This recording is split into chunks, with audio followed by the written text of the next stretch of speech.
Welcome to the Creative Me podcast, coming to you from Guernsey in the Channel Islands.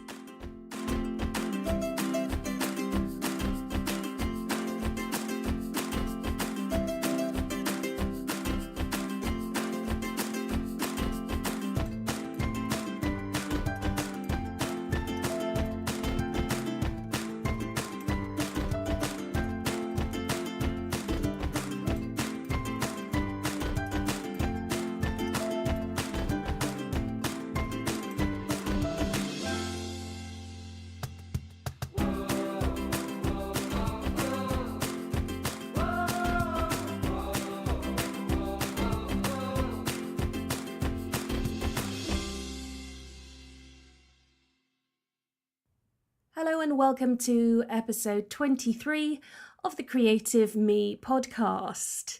In today's show, I'm talking to Nicole Murphy of learntoloveemail.com, and guess what? We're talking about email marketing. I hope you enjoy the interview.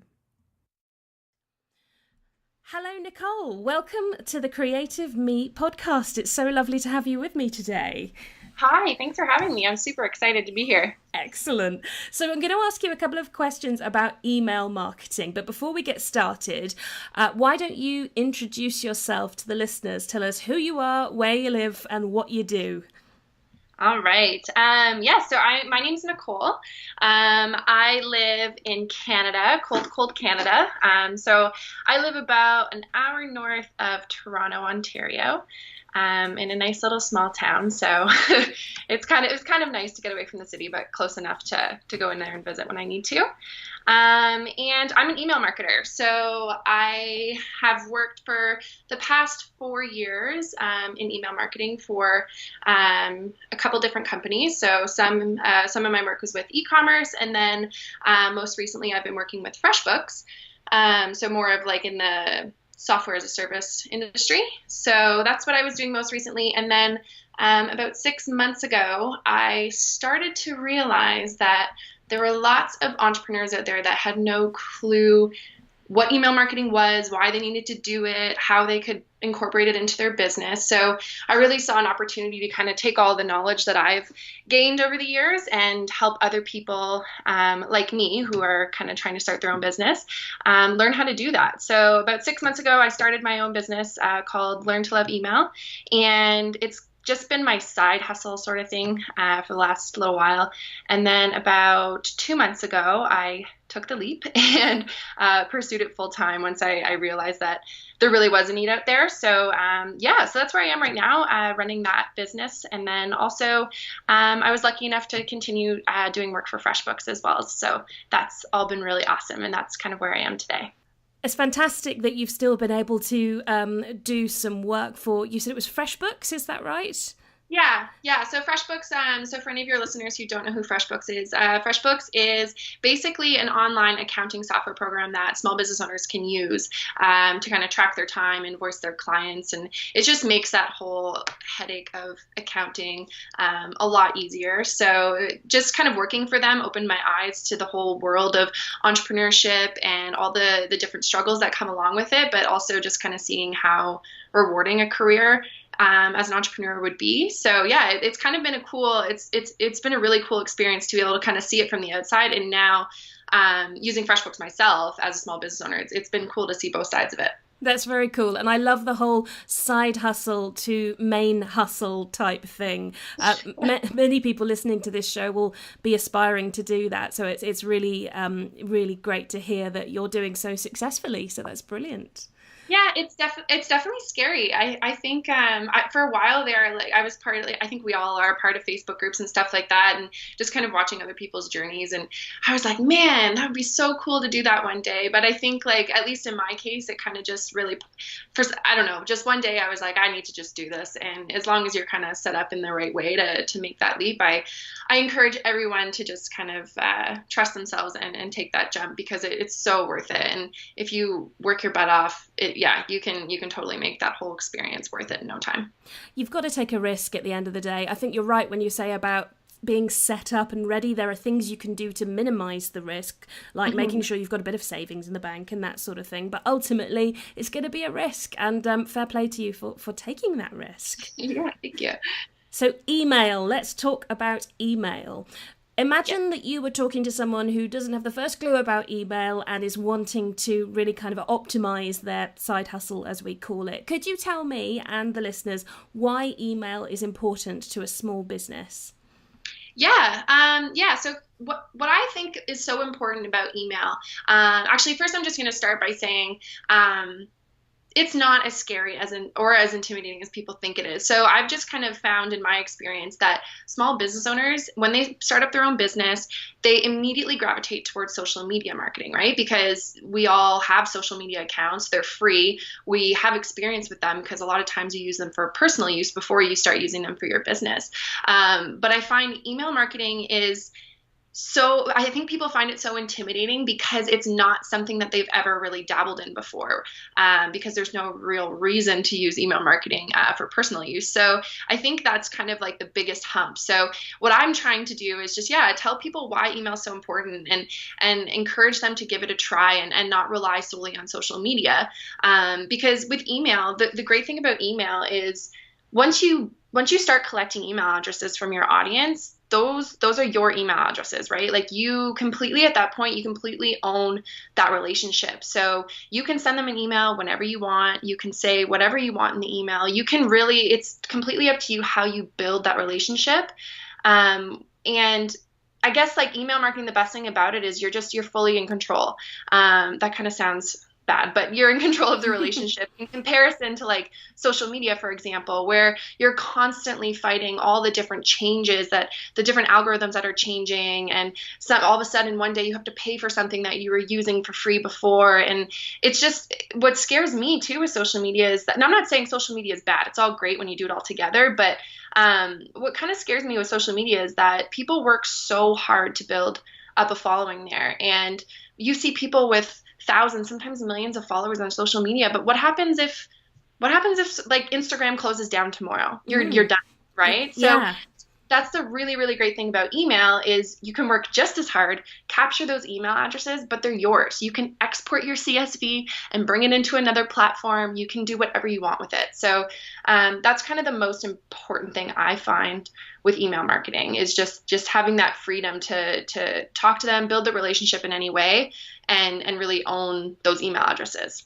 Another thing that is really, really important is just not being limited from a creative standpoint. So I find with Instagram, it's like, okay, you've got a little box that you have to fit your image into. You can write your caption. Instagram's not too bad, but like Twitter, for example, I'm horrible at Twitter.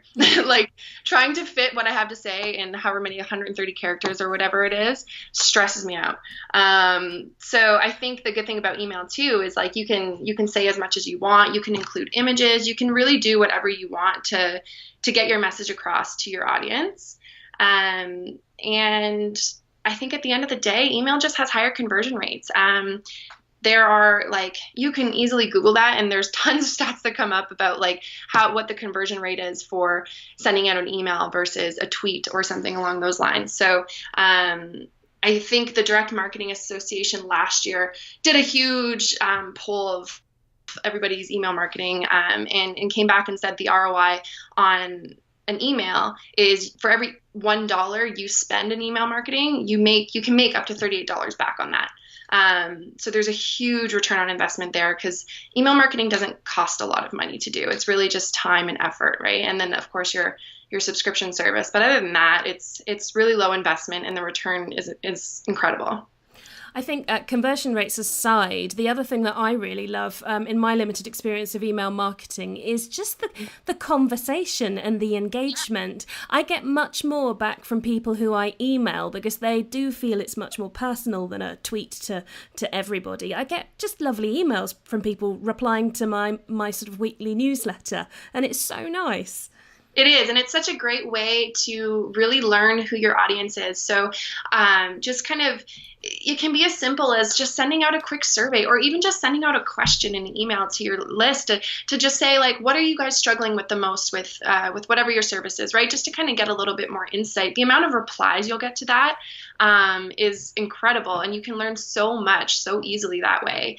And I think to your point of just building that really strong relationship, it's like people are pretty reluctant to give their email, more reluctant nowadays to give their email than I would say they were in the past, because I think everybody nowadays is trying to collect emails, right? So I find people are a little bit more choosy now, but on the flip side of that, if you're providing enough value to those people and you do capture their email address, that's huge, because once you're in their inbox, you know that the people you're talking to are super interested in what you have to say. It's not like on social media, for example, you get a follower and maybe they're just following you in the hopes that you'll follow them back, that you don't know how interested they are in what you have to say. So I think that's another really powerful thing about email. I think you're so right. An engaged email list, even if it's small, is so much more important than a massive, massive email list who just happen to be there. So that engagement is brilliant. Yes, I say that all the time. Like, I think with social media, everybody can see how many followers you have and things like that. So I get it. I get the pressure to have a really big following. But the great thing with email is, like, nobody can see how big your list is, right? You can, like, speak to them as if you have hundreds of people. Just be confident and whatever.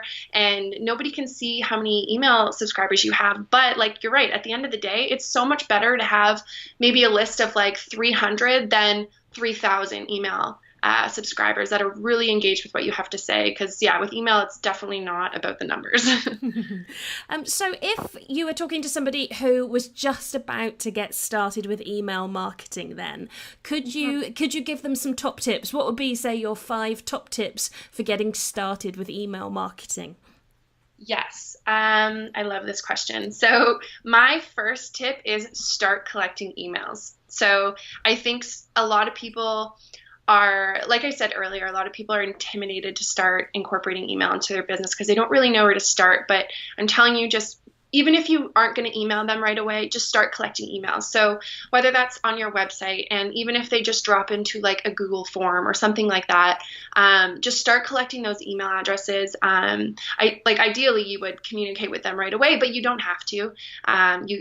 But they're there when you're ready, sort of thing. I find a lot of times people say, like, they put off collecting emails because, like, I don't know what to email and I don't know how to get started. Doesn't matter. My first tip would just be to start collecting emails. That's definitely the first step. And, like, even if you own a physical store or you're kind of selling physical products in person, there's lots of great ways too. Just even within the store, when someone's buying something from you, asking them if they want to give you their email so that you can kind of keep them up to date with the stuff that you're working on. So there's tons of different ways to do that. So I would say that's definitely where you should start. I think that's such a valuable first top tip, because from my personal experience, I've been blogging for over 10 years. I worked out the other day. I know, I don't look old enough, but over 10 years. And you know what? I've only really started email marketing and collecting emails for the past year of that 10 years. And if I'm not going to worry about it now, but if I'd been collecting email addresses from day one, I mean, wow, that's a heck of a list I could have. But, 1 year's worth of collecting email addresses is better than none. So exactly. Collect those emails, people. It's so important. It's so important. And yeah, like I said, don't feel the pressure to have some crazy, sophisticated email marketing strategy right off the bat, because it just comes with time and practice. So yeah, step 1, start collecting email addresses. I say from there, you have to get a platform to send out your emails. So it's funny, sometimes I talk to people and they're like, wait, I can't just do it from my Gmail. I'm like, no, there's a little more to it than that. So I would say get yourself set up on an email marketing platform, which again can also be kind of an intimidating experience, just given the variety out there right now. There are tons of email marketing platforms for small business owners. But I would say, just from my research and kind of what I've seen out in the market, is that MailChimp and ConvertKit right now, I think, are still probably one of the 2 most popular ones that people are using. MailChimp has a really great free option for someone who's just getting started. They just need somewhere to put their email subscribers and maybe send out an email here and there. I think MailChimp is totally fine for that. I think once you do get a little bit more sophisticated with your email marketing, and especially if you're sharing tons of content and stuff online, if you've got multiple different ways somebody can subscribe for your emails, then I don't know that MailChimp is the right option. But I do think that it's a really, really great place to start, just to kind of get your hands a little bit dirty with email marketing. But then there's also ConvertKit too. So ConvertKit, I believe, is that what you use? Yes, I do use ConvertKit. I started with MailChimp though, and I've got a lot of respect for the people at MailChimp. I think it's a brilliant product. ConvertKit fits me better right now, but yeah, both are fantastic tools.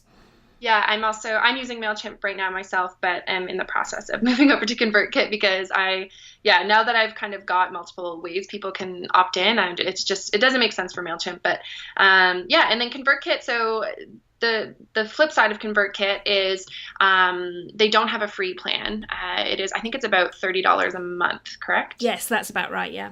Yeah, so it's about $30 a month, but it's a very, very smart platform. I don't know that somebody just getting started out with email marketing, if your best bet to go right there, you might kind of just want to get a lay of the land first before you start having to pay that monthly fee. But totally up to whoever needs to make that decision, right? So I think like in the effort of kind of eliminating the confusion, if you start with one of those two, you'll be really great.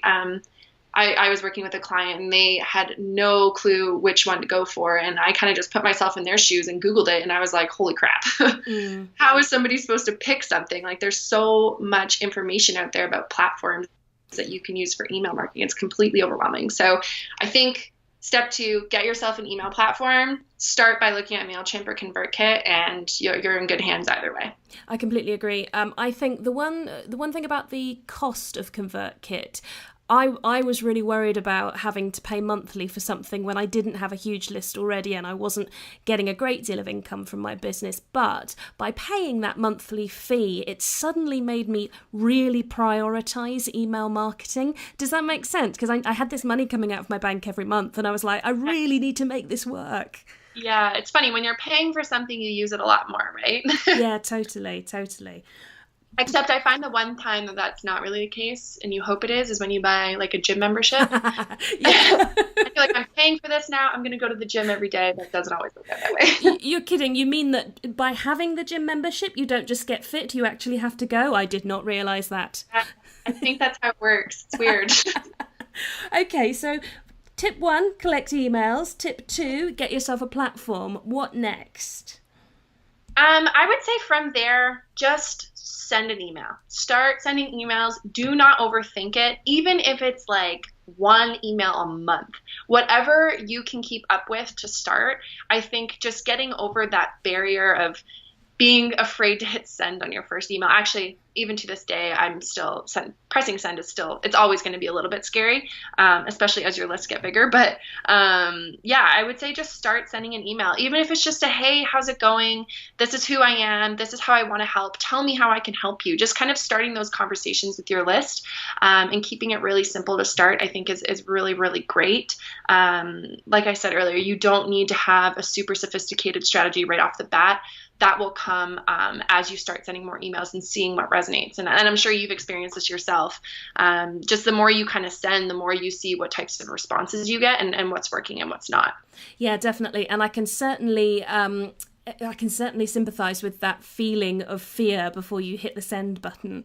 You're just thinking, am I saying the right thing? Is this valuable enough for the recipient? But you're right. You've just got to press send. Yeah, and I think I actually just wrote a blog post on this last week because it's scary hitting send. Like it's so funny. Like as an email marketer, I'm kind of used to it, but even now, like even though I've been doing this for 4 or 5 years, every email, I swear I check it like 17 times before I hit send. And even then I'm like, oh man, did I miss something? And it's tough, right? And especially working for companies like FreshBooks who have massive lists and like a really strong brand. It's like, one little mistake, you can get a flurry of email responses and people responding. So I think it is a scary thing. So I wrote a blog post last week of like how to deal with an email gone wrong, because it's going to happen. It's not the end of the world. At the end of the day, it's just an email. And if you've built the right list of people who really care about what you have to say, as long as you're just kind of transparent with them and in the mistake you made, whether it's a typo or whatever it is, they'll be supportive. And I think that kind of holds people back a lot, is that fear of making a mistake and hitting send. But I think just remind yourself it's just an email. They'll forget about it in 5 minutes. So it's really not a big deal. But yeah, I think just starting to send emails and get the conversation going is probably your best bet. I'll make sure I put a link to that blog post you mentioned in the show notes so that anyone listening can have a look. That sounds like a good read. I shared 2 of my biggest email marketing mistakes in it. So that pretty much made me, it was probably the 2 worst days of my working career. So make sure you check it out. You've sold it to me. Excellent. Okay, have we got any more tips? Yeah, so I think once you start sending emails, like I said, keep it simple at the start. But then I think to take it to the next level a little bit, I think just start to experiment with different types of content that you share through email. So I find a lot of people when they're starting out, they try to keep it really simple. Maybe they just take the blog post that they wrote and put the content from the blog post in their email. That's totally fine.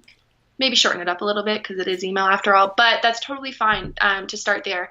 But I think from there, just try different things. Show them, maybe they want to hear about like behind the scenes, what's going on with your business, especially if you make a physical product. That's huge, right? Kind of just showing people all the work and the heart that goes into making the products that they clearly love because they are on your email list for a reason. And yeah, I would just say just try different things. And another really good tip is to just sign up for other people's newsletters and see what they're doing. I do that all the time. I have a whole special inbox dedicated to people's newsletters that I just, every day I get about like 100 to 200, and I just scroll through them and see what different people are doing, what types of headlines they're using, copy, what are their calls to action, what types of design are they using, and start building a library of things that you like and try them out for yourself. There's 2 brilliant tips there. Firstly, to separate out your email you use for subscribing to things by email. That's a brilliant idea, and particularly if you're using it for research purposes, as you are. And learning from others, absolutely right. And we're not saying copy by any stretch of the imagination, but see what other people are doing and see what you enjoy receiving, because chances are many of your readers are going to be just like you. Exactly. Yeah. And I think just, seeing what other people are doing and seeing what you like and just kind of envisioning how you can make that work for your own business. So yes, absolutely not copy anybody, but just, see how you can make it work for the content that you share with your subscribers. Amazing. I've counted way more than 4 top tips there, but I think technically we're moving on to number 5. Yeah. Did you have a number 5? Yeah, I'll just do one more here. So I think now that you're kind of sending out emails, you're trying some different things to see what works and what doesn't.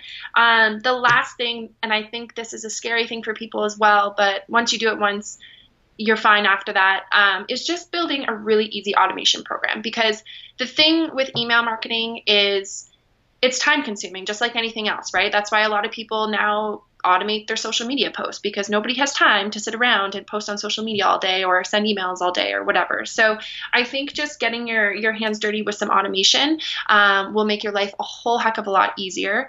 So the obvious place to start here is just building out a automated email that welcomes your subscribers once they've signed up.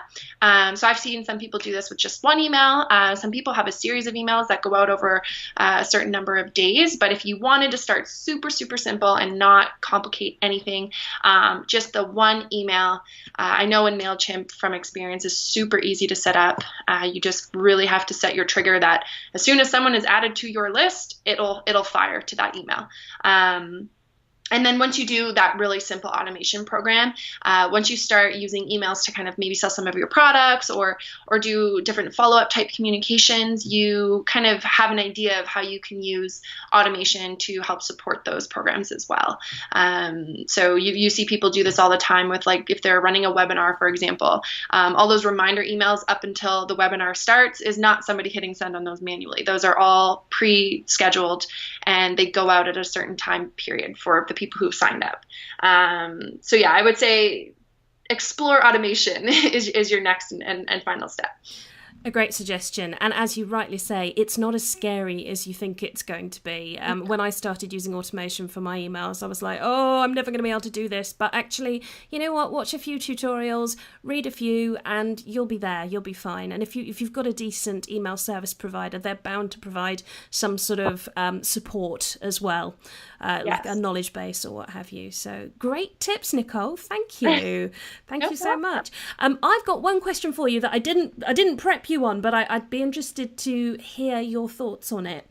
As you start building your list, I'm talking from personal experience here, and you send out a broadcast every week or every month or whatever it is, invariably there are going to be some unsubscribers. How do you handle the disappointment of unsubscribers? Yes, that's a really good question. So I think unsubscribes are important. So they're definitely something you need to keep an eye on, just as much as you're looking at your open rates and your click-through rates. Unsubscribes are something you definitely need to keep an eye on because it flags, depending on how many people are unsubscribing. If your unsubscribe rates are really, really high, like they should be essentially 0%. I think like if your unsubscribes are over 1% every time you send an email, start trying to understand what it is that people aren't liking that's causing them to unsubscribe.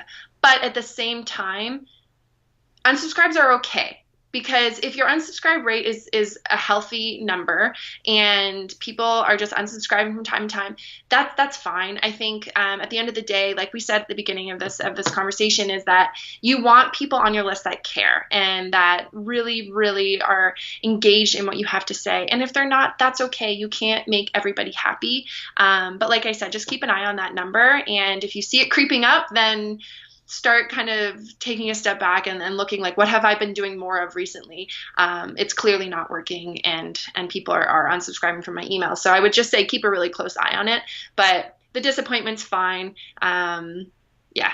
You can't make everybody happy. That's true. That's a really good answer.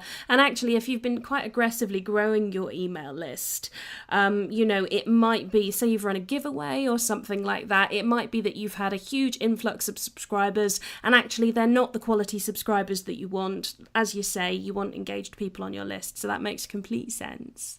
So that is actually a really good point that I want to touch on because I see a ton of people using giveaways as a way to get people on their list. And I would highly recommend not doing that because just to the point you just made, they might be there, but the second you send an email after the giveaway is over, they're gone, right? So it's really kind of like a false number of subscribers that you're attracting because they're there for the free thing and then they're gone. The flip side of that though is if the free thing that you're giving away or whatever you are giving away is directly related to your services or your content, whatever you have to offer, what you sell, that's fine. But sometimes I see people running like a giveaway for like a $500 Amazon gift card if you sign up and answer this question or do this whatever, just to get them on their list. But that gift card has nothing to do with what they actually have to sell or say. So those people are just there for the gift card, right? So true. So the message with giveaways really is that a targeted prize is what you want to offer. That's such a good tip. Yeah. Brilliant. Well, Nicole, there has been, we thought we'd have 5 top tips there, but there was at least 10. I'm certain that's been so valuable. Thank you so much. Before we wrap up, where can people find you online? Yeah, so you can find me on my website, so learntoloveemail.com.